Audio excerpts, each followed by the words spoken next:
Sveiki! Galimai mes dabar stovim prie paties svarbiausio žmonijos augalo pasaulyje. Tai va, pristatau jums šį augalą. Vaidas dabar parodys iki viršaus, kaip jisai atrodo. Daug kas iš tikrųjų galvoja, kad ant palmių paprastai auga tik tai kokosai. Visi įpratę, kokosai, palmės, neatsiejamas dalykas. Bet iš tikrųjų tai ant palmių auga daug kas. Ir ne visi žino iš tikrųjų, iš kur atsiranda datulės pas mus lentynose, šaldytuvų ir džiovintos datulės. Tai jos atkeliauja, žinoma, iš šiltų kraštų ir jos pačios datulės auga ant datulinio finiko. Taip vadinasi, latiniškai būtų Phoenix dactylifera, atsiprašau, jeigu ne taip ištariau, bet tai yra vienas svarbiausių žmonijai augalų. Kodėl apie šį augalą labai reiktų pakalbėti, būnant va čia Egipte, būnant šiltuose kraštuose? Todėl, kad tai yra seniausiai žmonijos istorijoje auginamas augalas. Žmonės jį augino jau 4000 metų prieš Kristų. Tikrai jau yra užfiksuota ir Mesopotamijos laikotarpiu. Ir mesopotamiečiai, jie statydavo šventiklas ir yra atrasta, kad ta šventikla buvo statyta būtent iš datulinio finiko. Tai yra tikrai labai seniai auginamas augalas ir apie jį yra sukurta begalė dainų, poezijos, muzikos kūrinių. Tiesiog šitas augalas dievinamas, garbinamas, ypač šituose kraštuose. Jis daugybę kartų yra minimas Biblijoje, daugybę kartų minimas Korane. Tiesiog, šventas augalas iš tikrųjų žmonėm. Ir, pavyzdžiui, egiptiečiai, jie netgi išskyrė atskirą hieroglifą būtent datuliniam finikui. Sakysim, datulės palmiai, gal tai bus paprasčiau. Dabar mes matom, iš čia jau yra derantis, kaip matot, yra datulės ant paties medelio, bet mes tas datulės pamatysim tikrai ne ant kiekvieno medžio, ne ant kiekvienos palmės. Kodėl?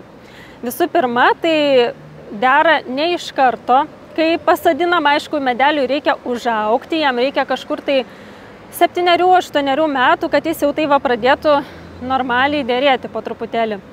Ir ant jaunų augalų mes nepamatysime derančių datulių. Ir kitas yra niuansas, tai datulinis finikas yra dvinamis augalas, o tai reiškia, kad yra vyriškasis augalas ir moteriškasis augalas. Ir turbūt jau supratote, kad datulės dera tik tai ant moteriškųjų augalų. Vyriškieji augalai, jie taip pat žydi, bet jie tik tai apdulkina moteriškuosius augalus. Ir iš tikrųjų datulinis finikas yra apdulkinamas vėjo. Pakanka tiesiog skrenda žiedadulkės ir patenka ant piestelių moteriškųjų žiedų. Bet šiais laikais žmonės paprastai apdulkina žiedus patys, nes kitu atveju, sakykime, auginant plantacijose reikėtų sodinti tiek pat vyriškųjų augalų ir tiek pat moteriškųjų.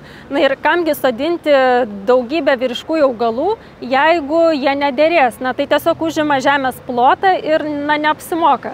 Tai dėl to paprastai dabar šiais laikais, kai jau kultivuojamas yra datulės, kai plantacijos jų sodinamos, tai dažniausiai yra sodinamas vienas vyriškasis augalas 100 moteriškųjų augalų. Ir to vieno užtenka apdulkinti 100 moteriškųjų augalų. Taip yra sutaupama vietos, taip yra gaunamas didesnis derlius ir, aišku, taip labiau apsimoka. Yra žmonės, kurie specialiai lipa su įranga arba ant šitų tokių lapų liekanų. Kaip matom, čia yra toks groblėtas tas paviršius datulinio finiko. Ir gaunasi tokie savotiškai netgi kaip laiptukai, kaip kopėčios. Ir žmonės tiesiog lipa aukštyn ir patys apdulkina tuos žiedus.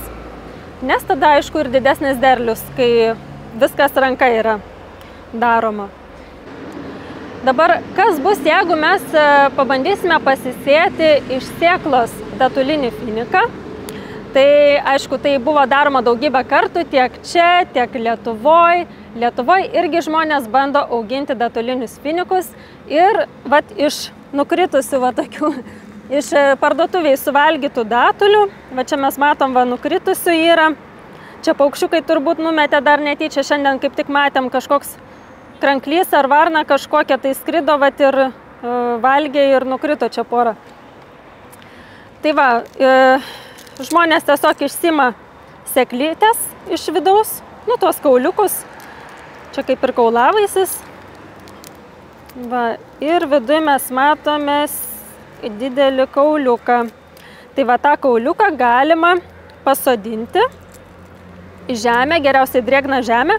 Ir jisai iš tikrųjų gana gerai dygsta. Na, prireikia gal mėnesio, gal poros palaukti, drėgnoje žemėje reikia pasodinti. Ir net ir Lietuvoje vazone jie tikrai gali išdygti. Tas sudaiginimas nėra sunkus. Bet, kaip jūs matote, šitas augalas kambariui nelabai tinka, nes tiesiog užauga didelis milžinas. Tai jeigu jau auginsite Lietuvoje kambaryje, tai susitaikyti turėsite su tuo, kad auginsite jį, manau, neilgiau kokių 10 metų, nes paskui jau tiesiog jis labai didelis užaugs ir neturėsite kur jo padėti. Tada jau turėsite greičiausiai iš naujo pasisėti ir užsiauginti naują datulinį finiką. Taip, ką dar norėjau pasakyti. Galim, pavyzdžiui, pakalbėti dar apie šaknų sistemą. Man irgi buvo labai įdomu, kaipgi auga tos palmės, nes jos auga visiškai kitaip, iš tikrųjų, negu mūsų ąžuolai, liepos ten ar kiti medžiai. Tai iš tikrųjų čia palmės neturi vienos pagrindinės šaknies, jų šaknų sistema yra kuokštinė.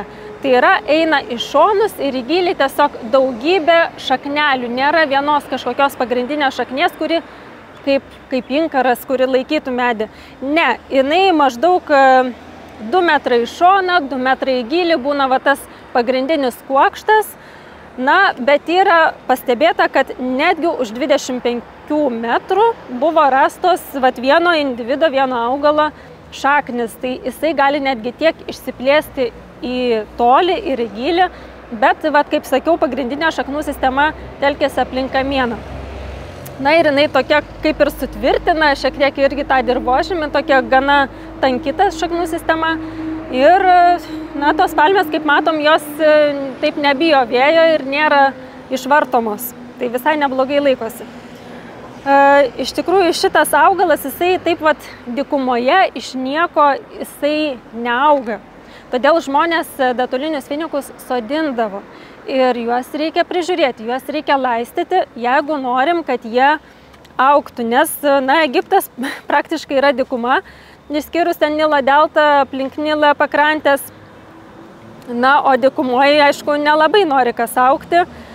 Tai vat, reikia šiek tiek priežiūros ir reikia juos laistyti. Mes matom ir čia, kad tikrai nemažai laisto, vos ne kiekvieną dieną, žiemą mažiau, aišku, bet tikrai laistymo sistemos visur išvedžiotos. Ir čia mes matom, kad yra vamzdeliai išvedžioti. O ten va kitoj pusėje matom yra apleistas, man atrodo, ten viešbutis ir jau džiūsta. Matom, kad džiūsta tos palmės ir nelabai joms ten patinka, nes vis dėlto drėgmės reikia. Bet tai nėra tas augalas, kuriam patiktų augti pelkėje ar kažkur tai vandenyje. Tikrai ne, bet drėgmės kažkiek tikrai reikia. Įdomus dalykas yra tas, kad, sakykime, perpjovus palmę, mes pamatysim visiškai kitokį vaizdą negu ten kokio ąžuolo ar kito mums žinomo medžio Lietuvos. Tai bus visiškai neturės rievių. Va pas mus medžiai turi kiekvienais metais, va jie tokią rievę užaugina ir mes visi žinom, kad nupjovus medį mes pamatysime daugybę rievių ir pagal tai sužinosime, kiek medžių yra metų. Čia mes palmėse to nepamatysime, nes tai yra visiškai kitokio tipo augalas. Ir kitas momentas, palmės iš tikrųjų nėra ilgaamžiai augalai. Tai yra maksimum, ką jinai gali iš savęs išspausti, tai maždaug žmogaus amžių, jau tokio ilgai gyvenančio žmogaus amžių, tai yra apie 100 metų. Jeigu gerai prižiūrima, jeigu viskas tvarkingai, palaistoma, tai gali pasiekti ir 100 metų.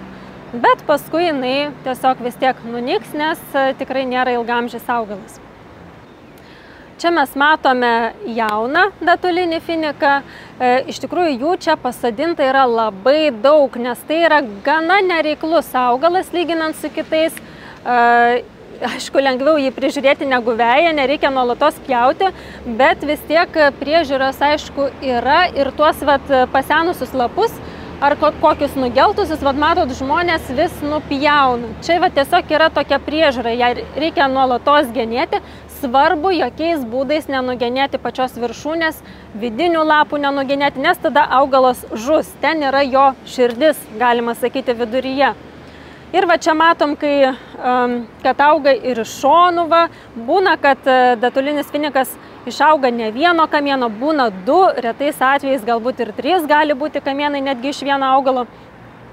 Ir dar ką prisiminiau, tai sakykime, kaip dauginami augalai plantacijose, nes, kaip ir minėjau, yra vyriškieji augalai ir moteriškieji augalai, tai kaip jie ten susitvarko, kad pasodina vieną vyriškąjį ir ten 100 moteriškųjų tų augalų. Tai iš tikrųjų dauginama yra ne sėklomis jau tose plantacijose, nes jeigu dauginsime sėklomis, tada gali būti 50% vyrų ir 50% moterų. O jeigu mes dauginsim vegetatyviškai, sakykime, nuo moteriškojo augalo, kuris gausiai dera, tai vegetatyviškai tai reiškia tiesiog augalo dalimis. Tai čia aš manau, jie tos ūglius kažkaip tai paima, atskiria ir padaugina. Tiksliai negaliu papasakoti to proceso, nes nemačiau.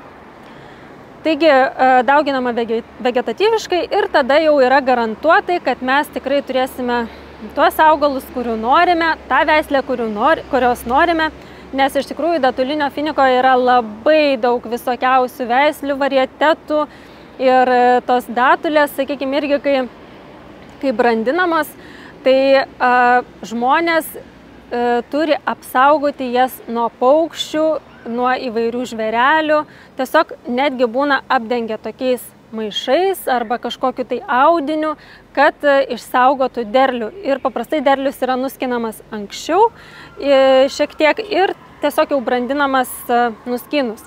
Nes kitu atveju mes ir šiandien matėm, kad tiesiog atskrido paukšteliai ir skaniai smaguriavo datulėmis. Tai kad taip nenutiktų, reikia žinoma saugoti. Na, čia kaip ir su vyšniomis ar trešniomis Lietuvoje irgi žmonės deda tinklus, tiesiog apsisaugoti nuo paukščių.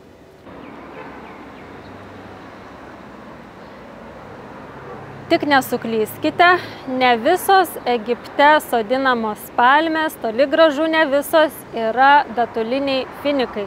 Taip, datulinių finikų čia yra labai daug prisodinta ir turbūt jie netgi džiaugiasi egiptiečiai, kai pakliūna gal netyčia vyriškieji augalai, kadangi jie nemeta, nešiukšlina gatvių, nes vis tiek datulės jos krenta, lieka paskui lipnumai tokie ir reikia valyti tas gatves. Na, ne visi mėgsta, kai taip yra, bet aišku, paukščiukams yra labai gerai datulės. Bet ką aš dabar norėjau pasakyti, tai kad ne visos palmės yra vienodos. Čia mes matom visiškai kitą palmę, visiškai kitokio tipo palmę. Tai yra Vašingtonija, jinai yra visiškai ne iš šitų kraštų, bet kaip matote, klimatas jai taip pat čia tinka.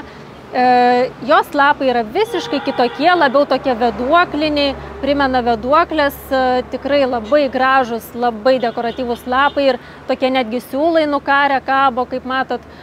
Tai palyginkim, sakykime, šitos lapus Vašingtonijos ir dabar palyginkim datulinio finiko. Na, tai matot, kad datulinio finiko jie tokie siauri ir ilgi yra. O čia yra platus ir trumpesni lapai. O pati Vašingtonija, turbūt galit pagal patį pavadinimą spręsti Vašingtonija, Vašingtonas. Tai jinai iš tikrųjų yra kilusi iš JAV, jinai ten natūraliai auga taip pat Meksikoje, dalyje Meksikos. Tai yra Amerikos augalas. Tai yra visiškai ne šių kraštų augalas, bet aišku, sąlygos jam tinka ir taip pat sodina čia įvairius ir kitus nevietinius augalus. Kaip ir Lietuvoje mes auginam ir sodinam daugybę augalų, kurie Lietuvoje natūraliai neauga, bet tiesiog jiems tinka Lietuvos klimatinės sąlygos dekoratyviniams augalams iš kitų kraštų ir mes tiesiog dėl dekoratyvumo pasodinam. Taip ir čia yra gėlinėliai, juka taip pat yra, kiek žinau, ne iš čia. bet jinai čia taip pat pasodinta. Bet apie palmes, apie jų skirstimą aš rašysiu atskirą straipsnį Gamtos poezijos Patreone.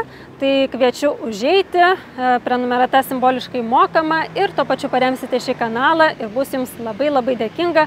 Ir planuoju padaryti tokį atskirą straipsnelį būtent apie palmes, kadangi dauguma žmonių šiais laikais mėgsta pakeliauti, kai yra atidarytos sienos, galima ir ten pakeliauti, tai tiesiog su tomis palmėmis jūs anksčiau ir vėliau tikrai susidursite ir jau žinosite, kaip jas atskirti ir ką jūs matot prieš savo akis.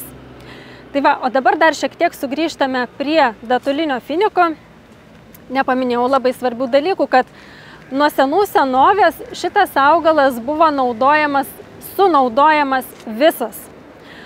Sakykime, tie patys kamienai, stiebai, tie visi, jie buvo naudojami kaip mediena, kaip ir minėjau, ir šventyklos buvo statomas, turbūt ir laivai, ir įvairiausi kiti mediniai dirbiniai. Na visgi tai yra medis, kad ir kitoks, bet tai yra medis, šių kraštų medis. Ir, sakykime, nuo žiedynų likę tokie stiebukai, kai nukrenta datulės, kai susirenka žmonės datulės, lieka tokie irgi kaip šluotos, tokie stiebukai, tai žmonės juos irgi naudodavo šluotoms, pasišluoti, va tokios ekologiškos, be plastiko. Iš tikrųjų labai būtų smagu, kad ir šiais laikais būtų naudojamos tokios šluotos, turbūt čia ir yra naudojamos kai kur. Tai tikrai labai ekologiškas variantas. Lapai naudojami. Čia mes, aišku, nepamatysime daug tokių variantų, bet stogams, pavyzdžiui, apdengti. Pas mus būna šiaudinių stogų, namelių, čia būna iš palmių lapų. Tiesiog labai gerai uždengia, storą sluoksnį uždeda tų lapų, jie sudžiūna ir tada tikrai labai gerai atlaiko. Ir taip pat yra įdomus dalykas tas, kad mes žinome, kad datulės yra valgomos. Bet iš tikrųjų valgomi yra ir jauni datulinio finiko lapai. Tai žmonės jas naudoja vietoje daržovių, troškiniams. Tik tai, kaip ir minėjau, jeigu mes nupjausim tą viršūnę, bet tik jauni lapeliai. Jeigu nupjausim viršūnę, palmė mirs. Galim iš šonų lapus karpyti, čia karpova visi ir tos nudžiūvusius ir viską, bet svarbu viršūnės nenukirsti, nenupjauti, nenuskabyti ir tada jinai toliau augs. Taip, tai kaip ir minėjau, datulės yra, jūs patys žinot, labai skanios, labai maistingos. Ten yra daug angliavandenių, tai jeigu norite, kad geriau smegenys veiktų, tai suvalgykite porą datulių ir iškart pajusite gliukozės antplūdį į smegenis. Tai iš tikrųjų, kiek teko domėtis, tikrai labai daug yra naudingų medžiagų ir magnio, ir fosforo, ir įvairiausių pačiose datulėse. Aišku, dar reikėtų rinktis, kur jos išaugintos yra natūraliai.